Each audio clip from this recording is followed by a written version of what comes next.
il y a eu un décret en mai 2007. Avant ce décret-là, pour utiliser un défibrillateur, il fallait être formé, obligatoirement. C'est-à-dire que vous, moi, monsieur, madame, tout le monde, on ne pouvait pas utiliser cet appareil-là.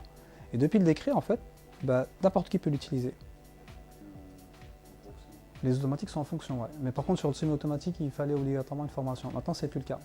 C'est pour ça que je reviens sur le terme. Avant, on parlait de défibrillateur automatique, semi-automatique. Maintenant, on parle de DAE, défibrillateur automatisé externe. Donc, un défibrillateur automatisé externe, en fait, c'est un terme générique.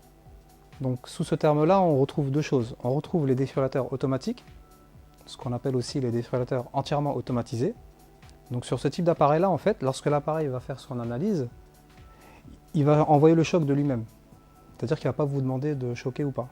Alors que sur un semi-automatique comme ce modèle-là, il va faire son analyse, mais c'est à vous d'appuyer sur le bouton.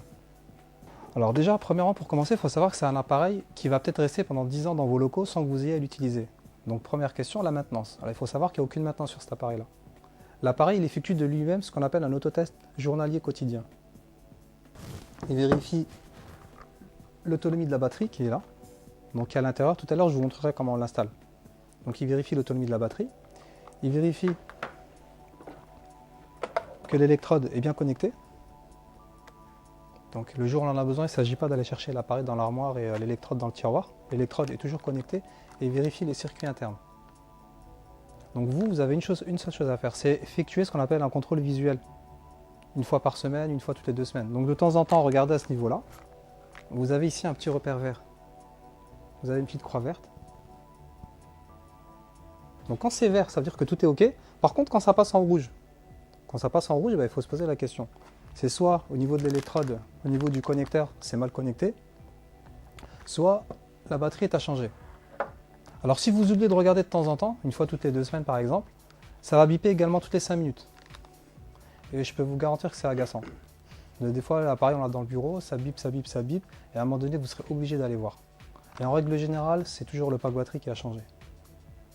Avec ça, vous pouvez faire 5 années d'autotest. Donc ça, je dirais que c'est l'hypothèse la plus probable. L'appareil va rester pendant 5 ans dans votre bureau et 5 années d'autotest, à raison d'un autotest tous les jours. Ou encore pour terminer, si on allume l'appareil va rester allumé pendant 1h30. Donc imaginons que quelqu'un perd connaissance, vous allez chercher l'appareil, vous l'allumez, et bien l'appareil va rester allumé pendant 1h30. Donc juste pour résumer, donc croix rouge, soit la connectique, donc il faut enfoncer les mal connectés ou pas du tout connectés, ou soit la batterie qui n'est plus bonne qui a changé. Lorsque l'appareil vous dit de changer le pack batterie, surtout ne paniquez pas. Il vous reste un minimum de 50% d'autonomie. Donc avec l'électrode qui a été livrée avec l'appareil, la péremption elle est de 5 ans. Vous la retrouvez sur le pack batterie, la date de péremption, et vous la retrouvez également sur une languette, cette languette-là en fait qui dépasse. Et la voici dans sa version sortie de l'emballage tout fraîchement. Donc effectivement l'emballage, je déchire et je sors mon électrode. Donc ce sont des électrodes adhésives.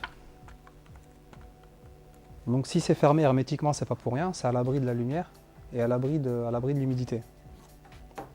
Donc à partir du moment que vous ouvrez le sachet, même si vous ne l'avez pas utilisé, vous faites pratiquement l'acheter à la poubelle. Ça ne sert plus à rien de la garder. Donc c'est pour ça qu'il faut la laisser enfermée à l'intérieur.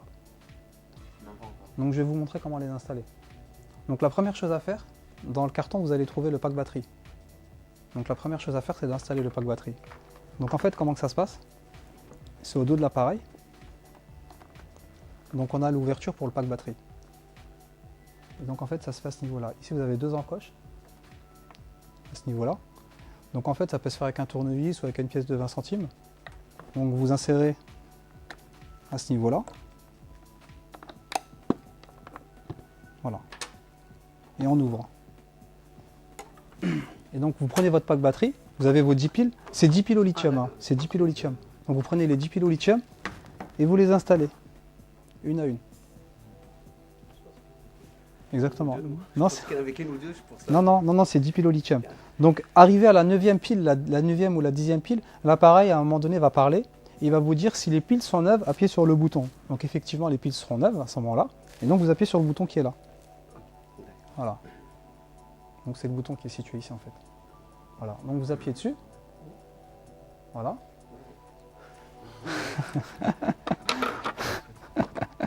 Donc à ce moment-là, on referme. Voilà. Et à ce moment-là, l'appareil va vous demander de connecter l'électrode. Donc vous, dans votre carton, l'électrode, elle est comme ça. C'est un carton qui est comme ça. Donc vous l'ouvrez et vous sortez votre pack d'électrodes qui est à l'intérieur.